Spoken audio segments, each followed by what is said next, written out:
Yo, what's up guys? It's Noah here. And in today's video, we're going to be breaking down the NBA slate on Draftkings and Yahoo for Friday, January the 14th. We got a 9-game Friday night slate, and as always guys, we are going to talk through each one of these 9 games. We're going to break down each team, kind of give my early thoughts, what I do like, taking a first look at the slate on Thursday night. And then as we do go through each game, we will build out an early core. We'll talk about 5 players I specifically like for both DraftKings and for Yahoo. Now, as always, these are my first looks of the slate. I'm taking a first look Thursday night. Nothing's set in stone. The guys that I mentioned in this video, these guys are not guaranteed to be in my lineup because with NBA, you always have to pay attention to updates. You always have to be willing to make changes to your lineup. You can never set it and forget it with NBA just because, news is so important. Players will get ruled out randomly. I do provide a lot more updated content over on Patreon. If you want to check that out, it is linked down below in the description. If you really enjoy these first look videos, you want more content from me, you can get access to all my updated DFS content, updated core plays, my positional plays, favorite plays at each position, my rankings, top 20 plays of the day, ranked in order of interest, my favorite values, favorite studs. You'll always see those guys at the top of the rankings. You can get in our Discord chat where you can ask me questions throughout the day up until lock. I'm always in Discord to answer questions for Patreon members. And you can also get some of my favorite Prize Picks plays each day. So if you're new here, Prize Picks is the sponsor of this video. You can go check them out. Link down below in the description, or just when you sign up for Prize Picks, use code NOAH and they will match your first deposit. They will give you a free bet up to $100 when you do sign up with my code. You can take a look at what PrizePicks has to offer. It's a very easy site to use. You're just picking the over or the under on players' projections. As you can see here, they already do have stuff posted for Friday night. You can take a look at their NBA board, see what they have right now. As we do get closer to tip-off Monday or Friday night, you'll start to see more projections posted. Usually, Friday afternoon, they'll have their full board posted. Points, rebounds, assists. They'll have fancy point projections. Again, you're just picking the over or the under if you have a lean one way or the other. You make 2 picks, or you can make up to 5 picks, and you can win up to 10 extra money on Prize Picks. So again, guys, if you want to sign up over there, use code NOAH, so that way you do get that deposit bonus when you sign up. And if you want my favorite plays on Prize Picks each day, those are available on Patreon. It's all part of the Patreon package, which is linked down below in the description if you're interested. But yeah, guys, let's take a look at Friday night's 9-game slate. We're going to start off with the Magic and Hornets game. So this is one game that I do like quite a bit on this slate, just because it's Charlotte, and any slate that Charlotte is on, it's going to be a team you want to attack. Charlotte's been playing at one of the fastest paces in the league this season. They've been one of the worst defensive teams. I really haven't been too high on many Magic guys as of late. This is a team that I've kind of been avoiding as just these last few slates. I did play some Magic last slate because they were pretty shorthanded. Today they could be shorthanded again. Wendell Carter Jr. has already been ruled out, and Mo Bamba is questionable. Both Wendell Carter and Mo Bamba were out last game. We saw them start Robin Lopez and Chuma Okeke. I'm guessing that we will see Okeke start in place of Wendell Carter. And then if Mo Bamba gets ruled out, you will see Robin Lopez start again. Both those guys are definitely going to be really good values. We'll talk about Okeke in a second. But Lopez at 4,400, if Bamba sits, I'm really high on. I would like a lot for value. I think Cole Anthony's in a great spot against this Charlotte team. Charlotte, again, they play fast. They're not good defensively. Cole Anthony at 7,800, I think, has upside in this type of matchup to outperform this salary. Went for 48 DraftKings points last game, was 1 assist shy of a triple-double. I mean, he's shown like 45, 50-point upside this year. He's got triple-double upside. He can contribute in all categories, can score, can get rebounds, can get assists. On this slate specifically, like at first look, there's not a ton of just standout plays today. I think this is definitely a slate we're going to have to watch and see what kind of news comes out throughout the day, if anything changes. Right now, there's not a ton of standout plays, but I think Cole Anthony definitely stands out today. I like him quite a bit at 7,800 on DK in this matchup. And then on Yahoo, I think you can definitely play him over there. He looks too cheap on Yahoo, only $27. Really like Cole Anthony on both sides today. And then, yeah, the value plays here, Chuma Okeke, Robin Lopez, Okeke specifically for 4,900, I think is going to be a really good value. He did start last game in place of Wendell Carter, played a lot of minutes. I expect Okeke to start once again. I'm pretty sure he started like the last 2 or 3 games. Played 28 minutes last game, played 34 minutes the game before that.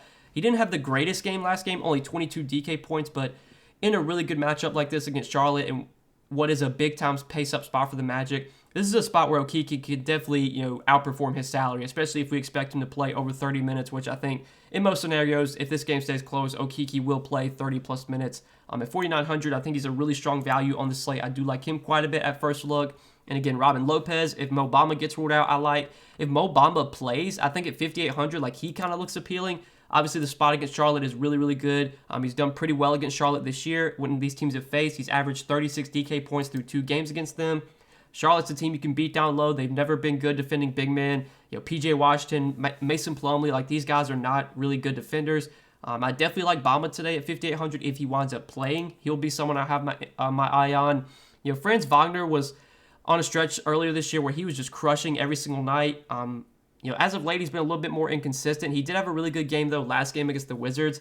The matchup is so good against Charlotte that I could definitely see Wagner doing well here. I think on this slate, he'll be more of a tournament option, but again, still viable just because the spot's so good.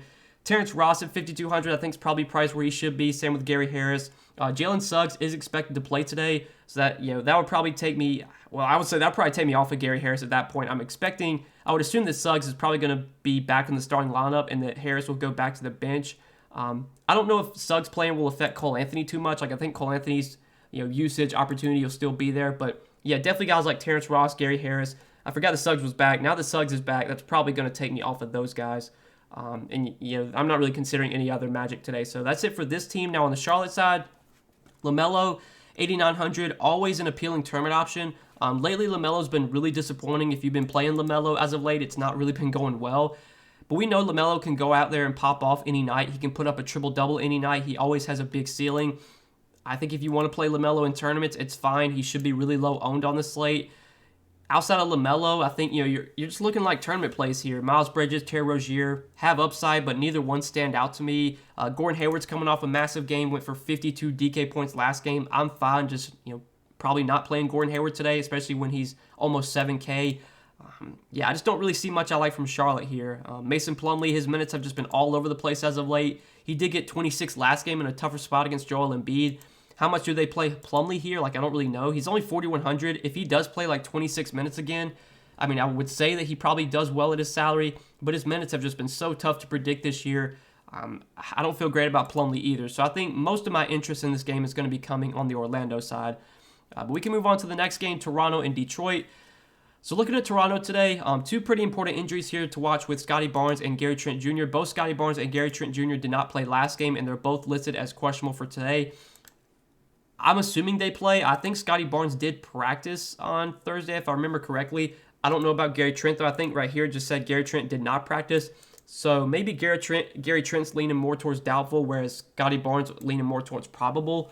We did see Chris Boucher play a ton last game. I think he really benefited with those guys out. That allowed for Boucher to get more minutes. Obviously, Siakam, Van Vliet played a ton of minutes. Van Vliet played over 40. 44 minutes in regulation for him.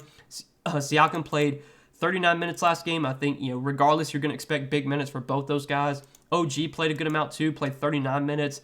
I think OG, if Scotty Barnes and Gary Trent are both out, looks pretty appealing. I think if Barnes and Trent are out again, you could definitely consider OG. You could definitely consider Boucher. But if those guys play, it's tough to really prioritize anything here from Toronto. Siakam and Van Vliet are really, really expensive. I don't think I'd be getting to them at their price points. OG, again, it's just a wait and see for me when it comes to him. Same with Boucher. And then I don't think I'd go to anyone else on Toronto. Utah Watanabe started last game, but he only played 15 minutes, so I'm not too excited about him, even if he starts again. I think that's really it for Toronto. And then Kim Burch started too, but again, he played 26 minutes, but he wasn't that productive. Maybe if Kim Burch starts again, he'd be playable at 3,500, but I have a good feeling we'll probably have some better value open up as the day goes on. So not too much I'm excited about with Toronto. And I think the same could be said on Detroit. Cade Cunningham at 7,600 always offers upside, can always put up a big game if Detroit can keep games close. We do know that, Cade Cunningham has a pretty low floor just because Detroit is such a bad team. There's going to be a lot of nights where Cade Cunningham only plays 25 minutes because they get blown out. But in games that do stay close, when Cade plays 36 minutes, he can go out there and put up 45, 50 DK points. Now, against Toronto, is this a spot where I expect Cade to do well? Probably not, but that doesn't mean he can't, do well today.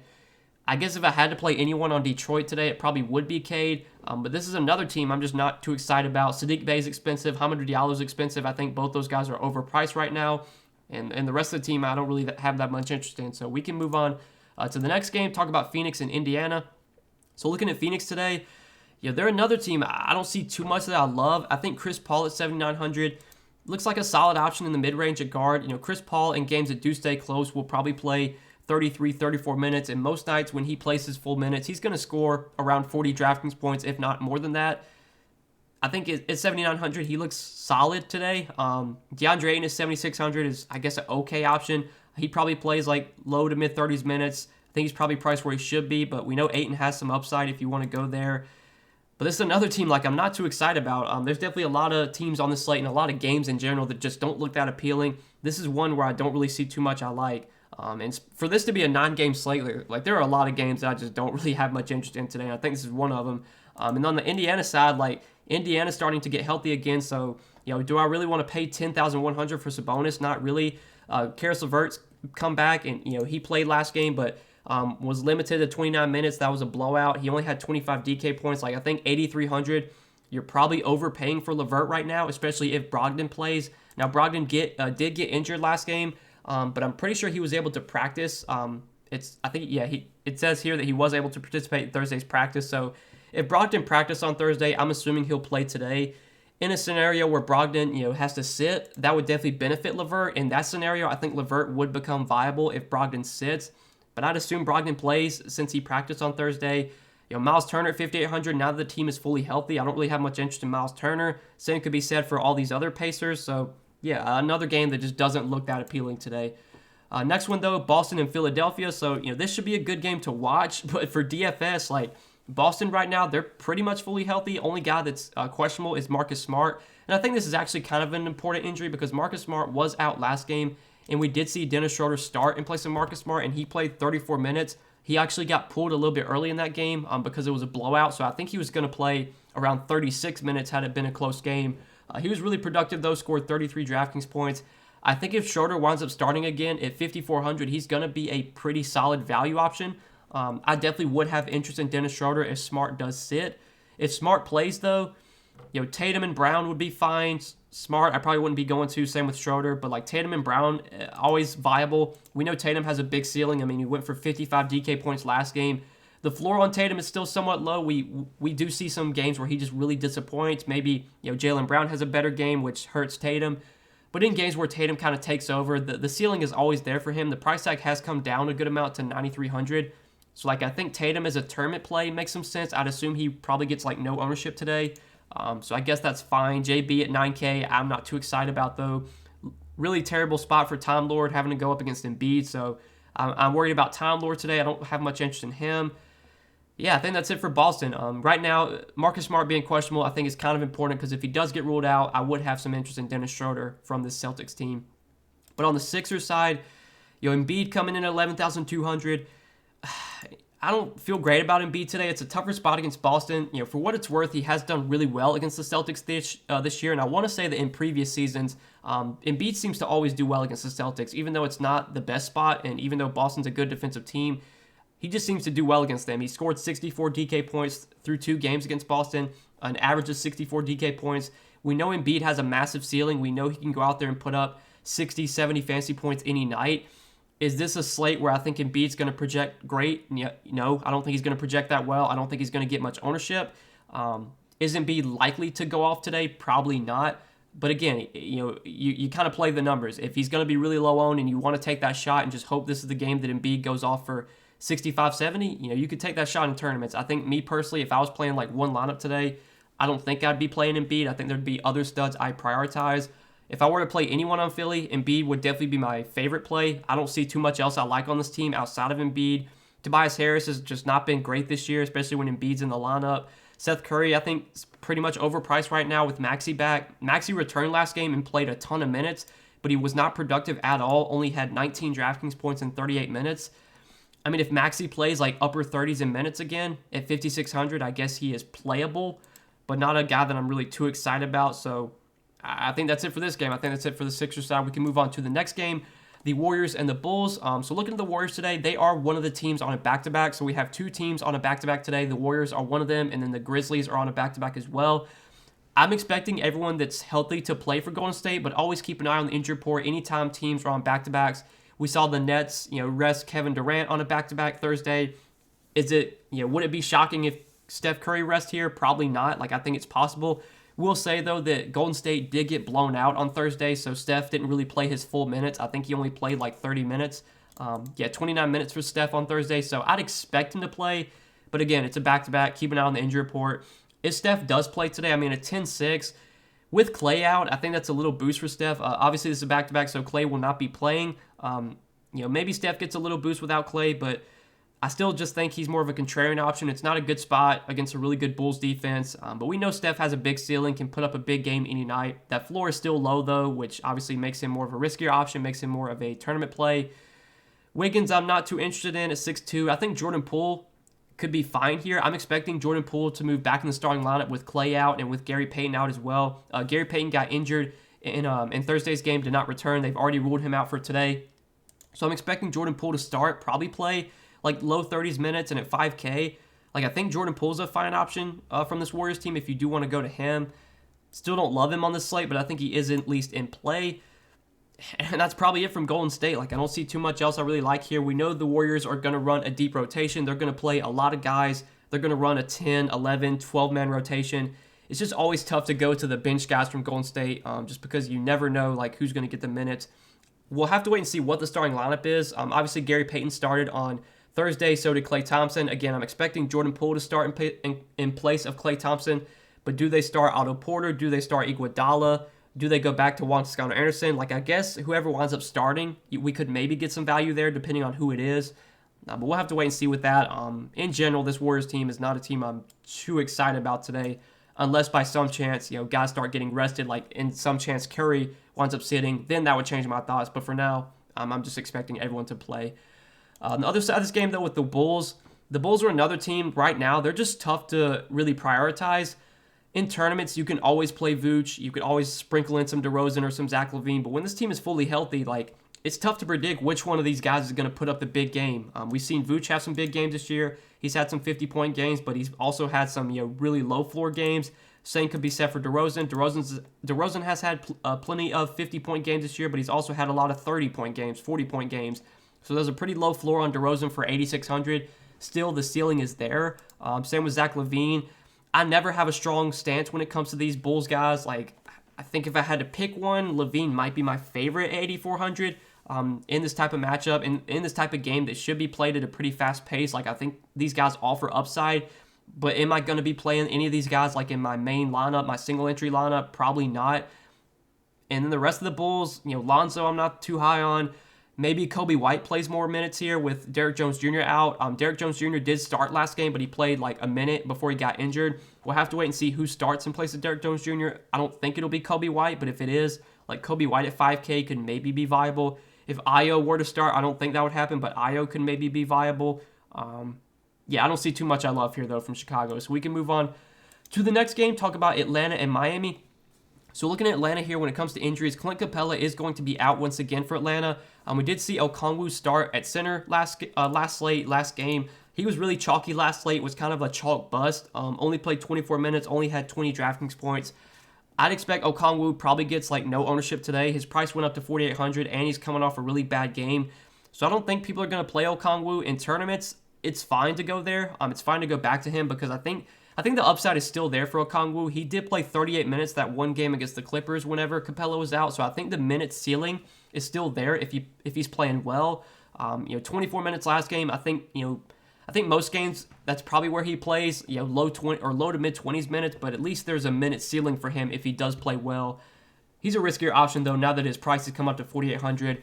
Trae Young's just a tournament dart throw. He really struggled when these teams did play a couple days ago. Only 26 DK points in 32 minutes. Miami's a good defensive team. They play pretty slow. It's really not a good spot for Trae Young, but Trae Young has massive upside and can put up a big game any night. So he's a guy you could definitely sprinkle in tournaments. I think John Collins in the long run should benefit without Clint Capella. Now, the last two games have not been great for John Collins. 17 DK points against the Clippers. Did have 35 DK points last game against Miami. Not having Clint Capella out there, replacing him with Okongwu, I think most nights that benefits Collins. Like, I think Collins should be able to, play more center minutes potentially. I know he did get a lot of run at center last game just because Okongwu didn't play as much as we expected. If they play John Collins 34, 35 minutes here, he definitely has upside, and I think at 7K, like, he is still a viable option. I do have some interest in John Collins as a tournament play. And then I do want to talk about a few other guys. So they did trade Cam Reddish. The Hawks traded Cam Reddish to the Knicks, so Cam Reddish is no longer on the team, and Kevin Huerter is questionable. So this is kind of important. Obviously, Cam Reddish is out right now, or not with the team anymore, so he'll be out. And then Kevin Huerter is questionable. In a scenario where Kevin Huerter winds up sitting, I think we'll see more minutes for Bogdan Bogdanovic, and I think we'll see more minutes for DeAndre Hunter. Bogdan's 5,300. He played 32 minutes last game. He's been playing low 30s minutes as of late. In a scenario where Huerter winds up sitting, I think Bogdan could get into like the 34, 35 minute range. And at 5,300, like I think he'd be a viable kind of mid-range guard option. And then DeAndre Hunter, he made his return last game, played 24 minutes off the bench. I think there's definitely a good chance that Hunter plays more minutes than more minutes today than he did last game, especially if Kevin Huerter is out as well. Because obviously, no Kevin Huerter, no Cam Reddish. That would open up a lot of minutes for these guys. And DeAndre Hunter is only 3,400, so I would definitely have some interest in DeAndre Hunter as a value play if Kevin Huerter winds up sitting here. And that's probably it from Atlanta. I think we talked about all the options I have interest in from this team. On the other side, though, looking at Miami. So with Miami, Jimmy Butler is questionable. This is really important news. It's definitely going to impact my main interest in these Miami guys. I think if Jimmy Butler plays, I'd be fine like full fading Miami. I don't think there's anyone that I'd be prioritizing from this Heat team if Butler is in. Because if Butler plays, that's going to take away from Lowry. It's going to take away from Hero. It's going to take away from Vincent, Strus, Robinson, like really everyone. But in a scenario where Butler remains out, that would make Lowry and Hero both look pretty appealing. Hero has been playing pretty well as of late. Back-to-back 51-point games for him. Even though he's been coming off the bench, he's been playing a ton of minutes still. I think Hero, if Jimmy remains out, would look pretty good at 7,800. I think Lowry would be a fine option as well. He hasn't been as good as Hero as of late, but we know the upside is still there for Kyle Lowry. So I think he's viable too if Jimmy sits. Yurt 7, I'm pretty much off of now. His price is up to 7,200, and now with Dwayne Dedmon back, I think Yurt 7 probably takes his minutes down from like 34 to like 28. We saw him only play 29 minutes last game with Dedmon back. Still was solid at with 36 DK points, but I think at 7,200, you need Yurt 7 to be playing 34, 35 minutes to be worth this price tag. And I think with Dedmon back now, Yurt 7 probably doesn't get that many minutes. So, yeah, it's really just a wait and see here with Jimmy. If Jimmy plays, I think we can full fade this team. If Jimmy's out, then we can start to look to Lowry and Hero as viable tournament plays. Lowry or Hero would probably be my preferred between the two. We can move on to the next game now. Talk about I forgot what the next game is. Cleveland and San Antonio. So looking at Cleveland today, pretty decent spot here against the Spurs. The Spurs have been playing at a pretty fast pace this year. They are top 5 in pace this season. I think Darius Garland is 7,800. Closely priced to Cole Anthony, closely priced to a guy like De'Aaron Fox, who we're going to talk about. I think he's one of the better mid-range guard options as well on the slate. I haven't played Darius Garland much at all this season, but this is definitely a spot I do like him quite a bit. Coming off a triple-double last game against Utah. Another good spot here against San Antonio. Again, we talked about how San Antonio is playing at a really fast pace this year. Now, Dejounte Murray will probably be guarding Garland, and that's not a great matchup for Garland because Murray is a pretty solid defender. But I think, big-time pace-up spot, price tag factoring in the matchup, the price tag, the minutes he should play as well. I think Rondo is questionable right now. That would make Garland have to play even more minutes most likely if Rondo winds up sitting. Last game Rondo did sit, and I think Garland played 34 minutes in a blowout. He probably would have played more had it not been a blowout. So I definitely like Garland. He's probably my favorite play from this Cavs team. I think in tournaments you can definitely sprinkle in some Jared Allen or Evan Mobley. I don't think either one stand out at their price points, but both guys are viable. And that's really it from Cleveland. I think we kind of talked about everything here. Not a team I love in general, but I think Garland looks kind of appealing. And then on the San Antonio side, so San Antonio, they're starting to get healthy again. They have a lot of guys back. Keldon Johnson, Devin Vassell, and Derek White. So Derek White is questionable right now. Derek White did not play last game, but Keldon Johnson and Devin Vassell did return. That didn't stop Dejounte Murray, though. Dejounte Murray went out there and dominated against Houston. Had a triple-double, played 37 minutes, had 73 DraftKings points. Much tougher spot here against Cleveland. Cleveland has been a very good defensive team this year, especially against guards. I know they've been limiting guards to in terms of fantasy points allowed to guards, they're towards the bottom of the league. They've been really solid defensively against the guard position. I think Murray as a tournament play makes some sense. I do question his upside though in this matchup, and especially if Derek White returns. I think if Derek White returns, that probably is going to cut into Murray's workload, his usage. Maybe he doesn't play as many minutes as he has been. So Murray's just kind of a tournament dart throw today. Jakob Poeltl as a mid-range center option, I think is fine. He probably plays like low 30s minutes here. It's a tough spot against a good Cleveland defense, but they're going to need Poeltl out there. We know the Cavs play big. They're usually going to have one of Allen or Mobley on the floor at all times, so the minutes should be there for Poeltl. Can he be productive in this matchup? We'll see. I think he's more of a tournament option, though. And I'm probably off everyone else from San Antonio. Like Keldon Johnson and the value I'm not really going to. Vassell, maybe you could play. He came off the bench last game, but still played 22 minutes, was pretty decent in that time, had 20 DK points.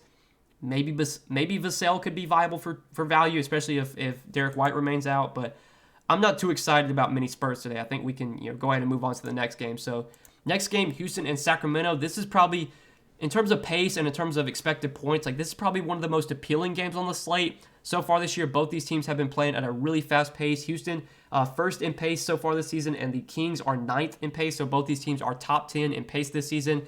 Christian Wood is 7,400. I like a lot in this matchup. I think Christian Wood is a really appealing option here. We've seen Christian Wood, in competitive games as of late, show a pretty big ceiling. Had 45 DK points last game against San Antonio.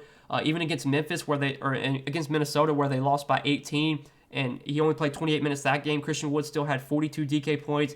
He's gone for over 40 DK points in 3 out of his last 5 games. The games where he didn't go in DK point over 40 DK points, one was a blowout. He only played 24 minutes. The other was a matchup against Joel Embiid. So I think in this spot against Sacramento, really good matchup. Christian Wood definitely looks appealing here. If the game does stay close, which I don't know if the Kings are good enough to blow out this Houston team. Like, Houston's really bad, but so are the Kings. So I think this game does stay close. I think Christian Wood plays his normal 32, 34 minutes. And if 7,400, I do like Christian Wood quite a bit on the slate. I think on Yahoo, if you want to play him over there, he looks pretty appealing on Yahoo, and he's definitely too cheap on Yahoo, too, at $27. So I like Christian Wood on both sides. I think KPJ makes some sense at 6K. Now, KPJ's minutes have not been good as of late. He's only played 30 minutes once out of his last 4 games. But I think if this game does stay close, we probably do get 30 minutes from KPJ, maybe more if he's playing well. We know the upside is there, and obviously the matchup's really good. So I think he's viable at 6K. Same could be said for Jayshawn Tate and Eric Gordon. I don't love these guys, but I think given the spot against Sacramento, given how many points are expected to be scored in this game, how high of a total this game has, like these are guys you can definitely mix and match across all your lineups. If I was playing one lineup today, though, I think Christian Wood would be my favorite play from this Houston team. And that's probably it from the Rockets. Now, looking at the Kings side, De'Aaron Fox, 7,600, I like quite a bit as well. Really good spot against Houston, who's playing at the fastest pace in the league. They've been one of the worst defensive teams. I know Fox has been really frustrating to roster this year. He's been really inconsistent, but I think this matchup is just so good. The price tag's not that high either. Fox does stand out as a pretty solid option today. I do like him on DK, and I think on Yahoo, another guy you can definitely look to over there. $28 on Yahoo. I like him quite a bit as a point guard option. Again, he's going to play 34, 35, 36 minutes if this game stays close. The matchup's really good. It's a fast-paced game. Fox seems to always do well in these type of matchups, these fast-paced games where he can run out in transition, drive to the basket, which is what he's best at. I like Fox quite a bit from this Kings team. I think Halliburton as a pivot off of Fox makes some sense. I would prefer Fox straight up, but Halliburton has upside as well, especially in this matchup against a good or a bad Rockets defense. And like Buddy Hield, Harrison Barnes are playable. Rashawn Holmes could maybe be back today, so that would probably take me off of Bagley, Metu, Alex Len. I think I'm really just looking to the guards, and then maybe you could sprinkle in some Buddy Hield, some Harrison Barnes, but definitely Fox and Halliburton, the two guys I like most from this Kings team. Yeah, that's probably it from Sacramento. So we can talk about the last game of the night, Dallas and Memphis. So looking at the Mavs today, I think there's only one guy that I like from Dallas, and that's Luka. $10,900 for Luka, fairly expensive, but on this slate specifically, like we're lacking a lot of pay-up options. No Giannis on this slate, no Jokic. A lot of other studs, we've been playing this year are not on this slate. So I think Luka's definitely one of the better pay-up options. I do like the matchup against Memphis. I just don't think Memphis has a good enough defense to stop Luka. Dylan Brooks is one of their better defenders, and he's out right now. John Morant's never been a great defender. I think Luka's definitely in a good spot here. Now, Luka's another frustrating guy to roster. We see Luka have some really disappointing games, but still the ceiling is there. Luka can go out there and put up 60+ any night. I think it's a pretty good matchup. I definitely like Luka as a pay-up option today. Probably not going to go to any other Dallas guys, though. I think it's really just Luka for me, and that's it. And then on Memphis, we do want to watch the injury report here because Memphis is the other team on a back-to-back today.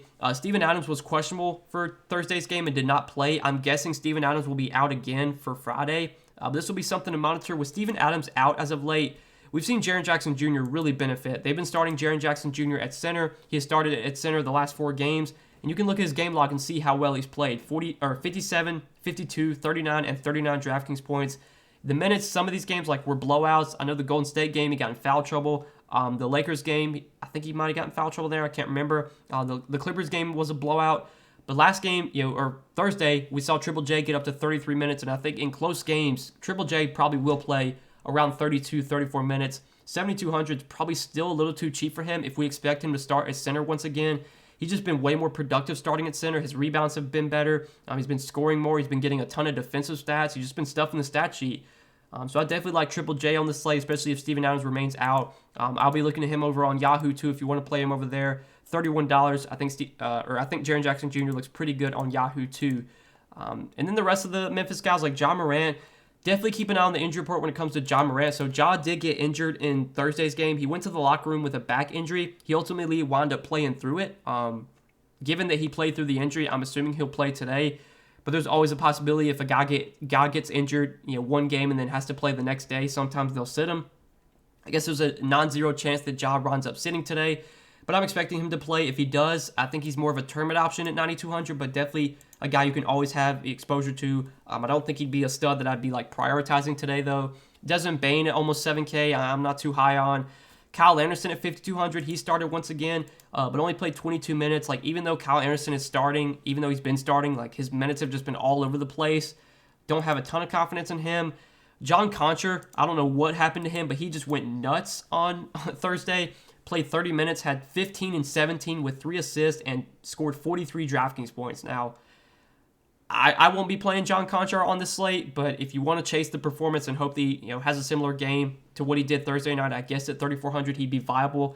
But this is one of those scenarios I think we can just kind of let other people chase this. I think most nights John Conchar is going to play 22 minutes, score 15 DraftKings points, and just be mediocre. I don't expect him to put up 40 DK points again. So yeah, I'm pretty much off of John Conchar. I don't see too much else I like on this Memphis team. So that does it for Friday's little 9-game slate. I hope you guys did enjoy this video. I appreciate you watching as always. If you guys did enjoy, hit that like button down below. Hit the subscribe button as well if you have not yet. Go check out the sponsor of the video, PrizePicks. Go sign up for PrizePicks if you have not yet as well. Sign up, use code NOAH, so that way you do get that deposit bonus. You'll get your first deposit matched up to $100. You can check out what PrizePicks has to offer. You can make some picks for Friday night's NBA games. You can make some picks for NFL this weekend. We have the playoffs starting on Saturday, so if you want to make some picks for NFL, you can check out their NFL board, see all the projections they have posted for NFL this weekend.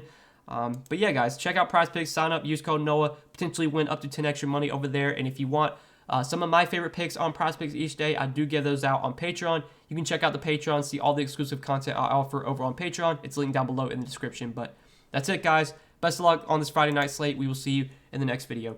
Peace.